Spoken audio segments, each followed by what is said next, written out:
Thank you, Clywyd, and I'd like to start by thanking my committee chair, Jack Sargent, for opening this important debate. In the first instance, I want to emphasise that 21,920 signatures on this petition shows the enormity of opposition to the blanket reduction in the speed to 20 miles an hour on all urban roads in Wales, and it highlights in my mind how out of touch the Welsh Government really is in understanding the needs of communities across Wales. I think I speak for the majority of this country when I recognise the benefits of having 20-mile-an-hour speed limits in certain areas, such as around schools and in densely populated areas. And I can fully appreciate that reduced speeds can have positive impacts in reducing the extent of casualties and improving air quality in localised areas. But I find myself at a loss to understand the overall point of introducing 20-mile-an-hour limits on so many other urban roads, most notably because it's completely unenforceable. Indeed, official UK government statistics have shown that 87% of drivers break the 20-mile-an-hour speed limits when they're imposed. Evidence also shows that 20-mile-an-hour speed limits do not significantly reduce speed. In Islington, one of the first places to introduce a borough-wide 20-mile-an-hour speed limit, average speeds were reduced by only 1 mile per hour rather than the intended 10.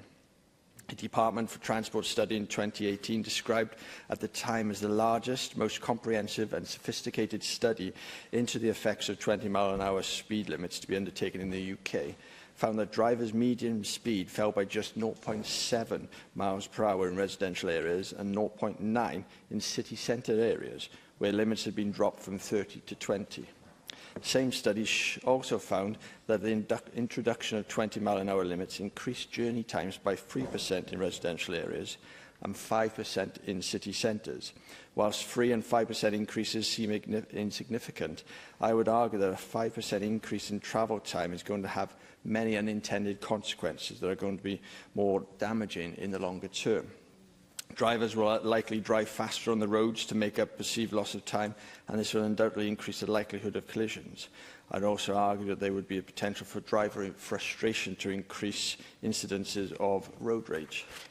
Moreover, councils across Wales will now have to spend huge sums of money remarking roads, installing new signage, changing legal notices, and have no actual way whatsoever of ensuring this new speed limit is adhered to. My home council of Rhondda and Taff, for example, has ceased all traffic management programmes in order to divert funding to this rollout, which means that new and much needed and called for safety improvements, such as pedestrian crossings, speed indicator devices, safer walkways, tactile crossings, will just no longer be installed. And I'm sure that the Deputy Minister didn't envisage this when these proposals were first put forward. I believe that there is clearly a balance that needs to be struck between speed, convenience, safety and environmental impact, but a blanket 20-mile-an-hour limit on urban roads is not the answer. As I've mentioned previously in this chamber, we need to look beyond forced behavioural change and become more innovative in our approach.